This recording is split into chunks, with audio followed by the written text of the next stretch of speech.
Assalamualaikum warahmatullahi wabarakatuh. Perkenalkan, nama saya Nida Amara Asani dengan NVM 10 12 11 89. Saya dari kelas C2 Manajemen. Kali ini saya membuat video ini untuk memenuhi salah satu tugas evaluasi tengah semester mengenai mata kuliah konsentrasi keuangan, strategi investasi dan pendanaan. Mungkin di sini saya akan menjelaskan mengenai atau menerangkan mengenai materi capital budgeting.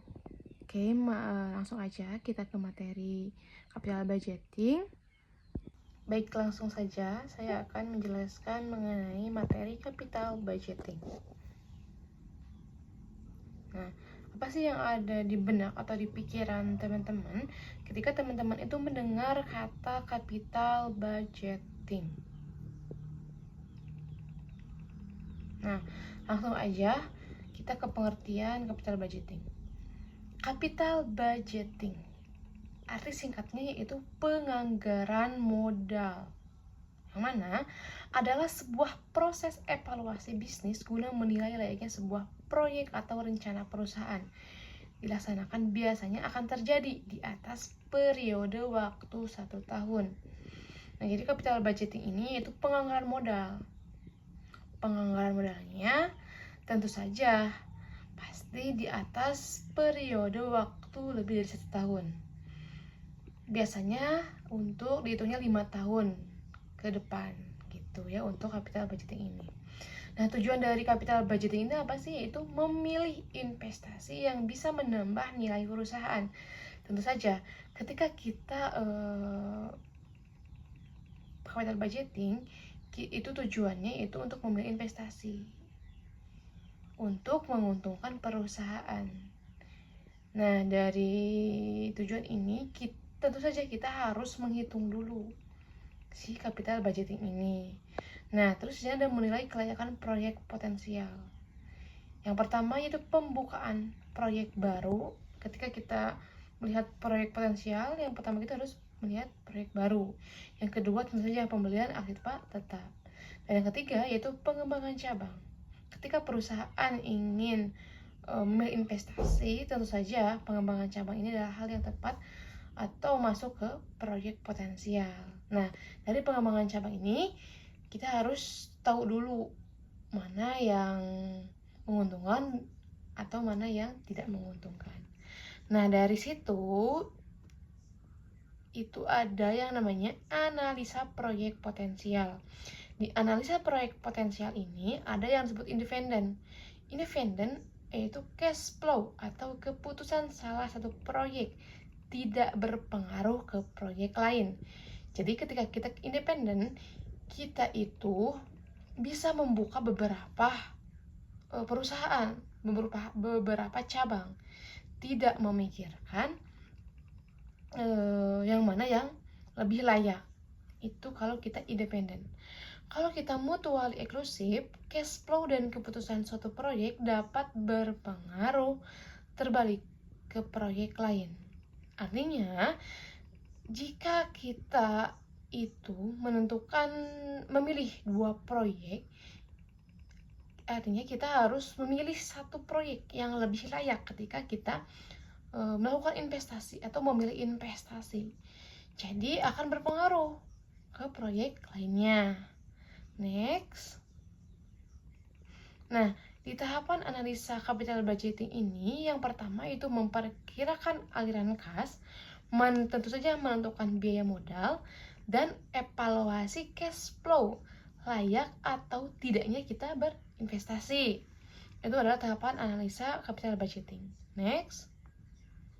Nah, di sini ada metode analisa mengenai capital budgeting. Ada apa saja sih? Di sini tertera 4 metode. Yang pertama yaitu ada NPV atau Net Present Value. Yang kedua ada VBP atau Payback Period. Yang ketiga ada IRR atau Internal Rate of Return. Yang keempat ada VI atau Probability Index. Nah, next kita akan bahas satu persatu mengenai metode analisa buat capital budgeting ini. Nah, di sini NPV adalah selisih antara penerimaan dan pengeluaran yang di-VV-kan. Di NVV ini yaitu kita itu harus tahu TVM-nya dulu. Apa sih TVM itu? TVM adalah time value of money. Nah, di time value of money terdapat perbedaan nilai uang saat ini dan masa lalu. Dalam hal ini ada dua istilah, yaitu VV dan FV. VV itu nilai uang yang sekarang atau present value. Nah, sedangkan FV itu future value, yaitu uang yang masa datang. Gitu ya. Nah, untuk menghitung NVV ada faktor VV. Faktor VV-nya 1/1 plus I pangkat N. Nah, NVV ini, kriteria ini mengatakan bahwa proyek yang akan dipilih apabila NVV-nya lebih besar daripada 0. Bisa diartikan ketika NVV-nya kurang dari 0, itu tidak layak dipilih. Ya. Oke, lanjut. Oke, langsung aja kita ke contoh soal yang waktu itu kita pernah belajar ya. Kita sekarang pahami lagi bareng-bareng. Nah, dengan modal pinjaman 25 juta, interestnya 10%, Nabila akan membuka toko kue. Dia memiliki 2 pilihan tempat. Yang mana tempat pertama itu di Buah Batu dan yang kedua di Majalaya. Next. Nah, tentu saja ketika Nabila memiliki 2 pilihan tempat, Nabila itu harus membuat proyeksi cash flow-nya. Nah, di sini udah tertera ya proyeksi cash flow untuk 5 tahun ke depan. Yang mana di tahun pertama itu atau modal yang dibutuhkan sama-sama mengeluarkan 25 juta. Omset tahun pertama di tahun 2025 di Buah Batu 9 juta, di Majalaya 6 juta. Tahun kedua omsetnya 8 juta di Buah Batu dan Majalaya 6 juta. Di tahun ketiga atau di tahun 2027 omset di Buah Batu 7 juta, di Majalaya juga sama 7 juta. Omset yang tahun 2008 omset di Buah Batu 6 juta, di Majalaya 7 juta. Dan di tahun 2009 omset Buah Batu 5 juta dan omset Majalaya 9 juta. Dari perhitungan tersebut, Nabila lebih baik pilih lokasi yang mana? Tentu saja ketika Nabila ingin memilih yang mana sih yang lebih layak atau yang layak untuk membuat toko kue, Nabila tentu saja harus memperhitungkannya. Nah, ada 4 metode yang tadi. Langsung aja kita ke metodenya. Nah, ini adalah Excel ya. Excel buat menghitung kira-kira yang mana sih yang lebih layak, lebih cocok untuk Nabila pilih. Nah, di sini seperti tadi ada proyeksi cash flow-nya. Pilih mana ya? Buah Batu atau Majalaya? Nah, mungkin di sini diterangkan lagi. Net present value, selisih antara penerimaan dan pengeluaran yang di-VV-kan atau yang nilai uangnya yang disekarangkan.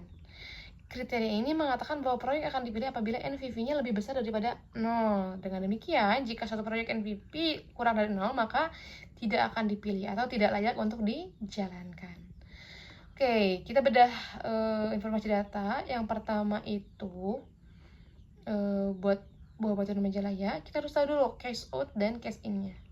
Nah, di cash out dan cash in ini ada present value dan future value karena di tahun yang akan datang, yang mana itu disebut dengan future value. Nah, untuk itu kita harus ubah dulu si future value ke present value atau di-VV-kan ya.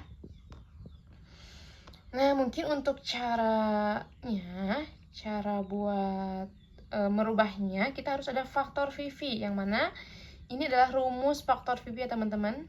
Yang ini, yang 1/1 plus I pangkat N. Yang mana ini itu, nah ini rumusnya bisa dilihat ya teman-teman. Nah, ini adalah rumusnya. Nah, pangkat N-nya itu apa? Yaitu tahunnya. Ya, ini itu tahunnya, tahun pertama berarti. Terus 0,1-nya dari mana? Tentu saja dari interest atau 10%. Yang mana didesimalkan menjadi 0,1 gitu ya. Nah, untuk tahun pertama di NPV Buah Batu ini udah ada perhitungannya ya teman-teman. ketika omsetnya 9 juta, maka present value-nya atau cash in di tahun sekarang itu 8,1,18 ya. Nah, ini juga sama di tahun-tahun berikutnya udah di present value kan dengan faktor VV, yang mana NVV-nya dihasilkan 2,255 juta atau 2,5 juta. Karena hasilnya lebih dari 0, NVV-nya lebih dari 0, maka apa? Maka bisa disimpulkan investasinya diterima ya. Terus kita yang Majalaya, karena kita mutual eksklusif atau 2 proyek, yang mana yang lebih layak. Nah, di Majalaya ini udah dihitung juga ya teman-teman, udah di-VV-kan juga. Tuh, lihat. Ya, udah di-VV-kan. 1, 2, tuh, 3. Udah ada hasilnya juga teman-teman di sini. Ada cash out dan cash in-nya di tahun yang sekarang atau di-VV-kan. Yang mana menghasilkan 1,700 lebih. Nah, ini berarti apa? Berarti ini investasinya positif atau lebih dari 0. Maka bisa disimpulkan investasi diterima ya. Nah, dari kedua ini mana yang kita pilih? Coba. Karena ini mutual eksklusif. Oh gini, perumpamannya gini. Jika kedua investasi ini investasi independen, tentu saja Nabila akan menjalani kedua perusahaan tersebut atau toko kue tersebut. Tetapi jika mutually eksklusif, maka Nabila harus memilih Buah Batu karena NVV-nya lebih besar ya, bisa dipastikan tuh lebih besar ya daripada Majalaya. Oke, itu untuk NVV teman-teman. Dan yang kedua tadi di metode analisa capital budgeting itu ada yang namanya PBV atau payback period. Apa sih PBV ini? Nah, di payback period ini merupakan jangka waktu periode yang diperlukan untuk mengembalikan semua biaya-biaya yang telah dikeluarkan. Nah, jadi di payback period ini jangka waktu yang dibutuhkan untuk membayar pinjaman tersebut tentunya ya teman-teman. Nah, dalam periode ini atau VBP ini digunakan pedoman untuk menentukan suatu proyek yang akan dipilih. Seberapa cepat sih proyek atau perusahaan atau toko yang akan dibuka ini mengembalikan modalnya? Nah, bisa dilihat dulu cash flow yang dibuat Nabila untuk modal yang di Buah Batu Jangka Majalaya. Ini teman-teman. Nah, di sini Buah Batu mungkin kita akumulasi cash flow dulu. Mungkin di sini kita tulis ya 25 juta. Ini 25 juta. Oke. Nah, untuk di sini kita akumulasikan teman-teman ya. Sama dengan ini ditambah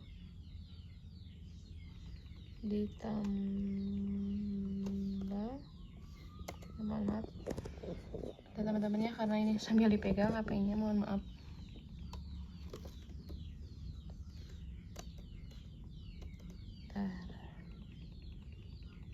Lanjut teman-teman ya, tadi sama saya dimasukin dulu rumusnya, ini tambah ini hasilnya ini. Jadi ketika kita 25 juta, omsetnya 9 juta, berarti bisa diartikan itu menambah ya. Jadi ketika modalnya 20 juta, di omsetnya 9 juta baru dibayar 9 juta, jadi berapa lagi gitu, jadi min 16 gitu ya teman-teman. Nah, ini hasilnya mungkin teman-teman ya, rumus PBB-nya itu jumlah tahun sebelum pelunasan penuh tambah biaya belum dilunasi pada awal tahun dibagi arus kas sepanjang tahun pelunasan penuh. Artinya yang A-nya itu pelunasan penuhnya yang mana? Nah, ini masih di sini ya, di yang ketiga. Berarti kita tulis 3A-nya. Terus untuk B-nya biaya belum dilunasi pada awal tahun. Nah, karena belum dilunasi ketika awal tahun berarti masih punya min 1 juta. Jadi bisa diartikan yang B-nya yang 1 juta. Kemudian yang C-nya berarti yang C-nya itu harus kas sepanjang tahun pelunasan penuh. Nah, omset yang mana sih yang ketika tahun itu atau pada saat itu melunasi tidak punya utang lagi, misalkan tidak punya min lagi itunya. Nah, yang ini yang 6 juta, berarti dimasukin 6 juta. Ya, jadi VBP-nya 3 ditambah 1 juta dibagi 6 juta hasilnya 3,7 juta. 3,17 tahun atau 3,5 tahun. Ya, teman-teman. Jadi bisa diartikan ketika kurang dari 5 tahun, perputarannya lebih kurang dari 5 tahun, maka manfaat aset investasinya diterima. Ya. Karena VBP-nya 3,17 tahun atau 3,5 tahun, lebih kecil dari 5 tahun, maka investasi diterima. Nah, untuk yang Majalaya, karena kita mutual eksklusif, ketika kita mutual eksklusif, tahu dulu yang Majalaya gimana. Nah, yang Majalaya ini hasilnya 3,75 tahun atau 3 lebih lama lah daripada yang Buah Batu. Maka bisa diartikan kita yang lebih sedikit ketika mengembalikan modalnya. Berarti yang mana yang lebih cepat? Proyek Buah Batu gitu teman-teman. Tetapi kalau independen berarti keduanya bisa dijalankan karena kurang dari 5 tahun seperti itu. Oke, lanjut. Nah, di sini ada IRR teman-teman ya. IRR itu apa sih? Internal Rate of Return merupakan tingkat bunga yang menggambarkan bahwa antara benefit penerimaan yang telah di present value-kan dan cost pengeluaran yang telah di present value-kan sama dengan 0. Oh, berarti sama dengan 0. Kalau NPV lebih besar ya. Kalau VBP kan periodenya. Nah, kalau IRR ini sama dengan 0. Dengan demikian, menunjukkan kemampuan satu proyek untuk menghasilkan return atau tingkat keuntungan yang dicapainya. IRR ini digunakan pedoman tingkat bunga atau interest yang berlaku. Kriteria investasi IRR ini memberikan pedoman bahwa proyek akan dipilih apabila IRR lebih besar tingkat bunganya dari bank, tingkat bunga bank ya. Begitu pula sebaliknya, jika diperoleh IRR-nya lebih kecil daripada tingkat bunga bank, maka proyek sebaiknya go stop atau tidak dijalankan. Nah, untuk catatan IRR ini menghitung tarif pengembalian saat NPV-nya 0. Untuk mencari besarnya R yang tepat, maka seringkali dipergunakan rumus interpolasi cash flow yang dibuat Nabila ini ya. Interestnya 10%. Nah, di sini udah ada ya teman-teman. Ada cash in sama cash out-nya. Nah, gimana sih cara untuk menghitung IRR ini? Kita ada rumusnya teman-teman. Nah, ini ya rumusnya. Nah, ini rumusnya. IRR sama dengan bukan kurung buka C13 berarti yang mana? C13 yang mana? Coba yang ini ya teman-teman. Dibagi C137 berarti yang mana? Yang ini ya. Jadi benar ya. Jadi ini tuh rumusnya dari Excelnya langsung sama dengan IRR kurung buka, ambil ininya ke sini dibagi yang 137 ini. Dan hasilnya menghasilkan 13,86%. Berarti ini lebih dari 10%.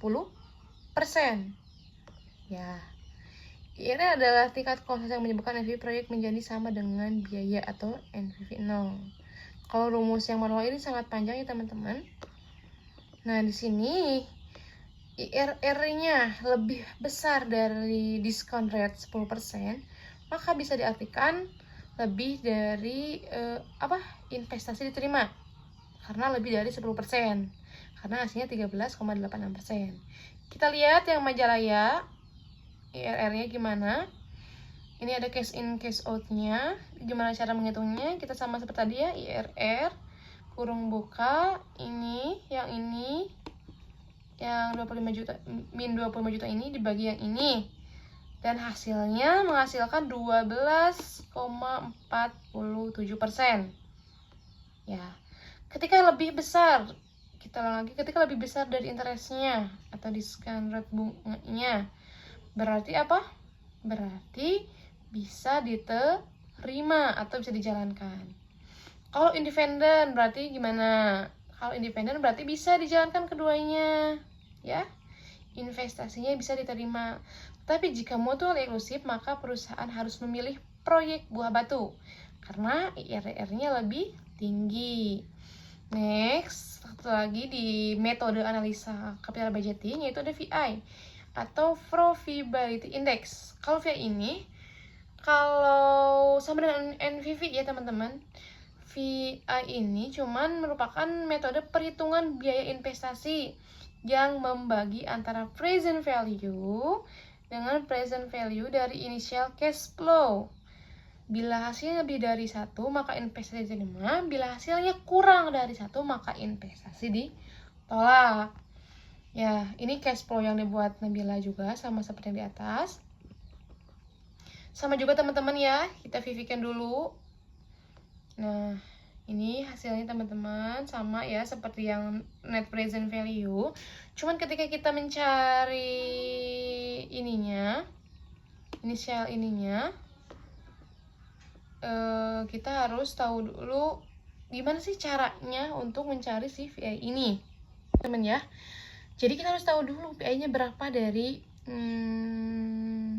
proyek buah batu ini. Nah, untuk mencari PI ini ya, sama dengan kalau PI berarti dibagi ya teman-teman, beda sama net present value.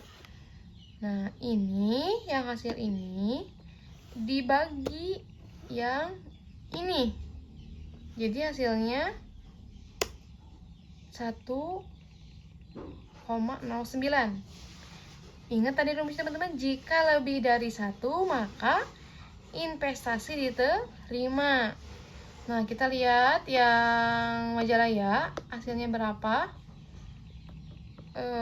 Sama ya teman-teman, ini di present value kan dulu, cash in cash out nya, dan menghasilkan sum proceed atau cash flow segenya 26 juta, modal yang keluarkannya 25 juta. Dan ini sama ya, hasil dari ini tuh adalah ini dibagi ini, jadi hasilnya 1,07.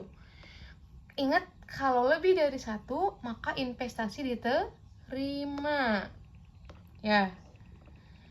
Oke, jadi kalau perusahaan independen berarti bisa dijalankan keduanya. Tetapi jika investasi ini mutual eksklusif, maka perusahaan harus memilih proyek buah batu karena PI-nya lebih tinggi. Mungkin itu adalah penjelasan dari metode analisa capital budgeting ya.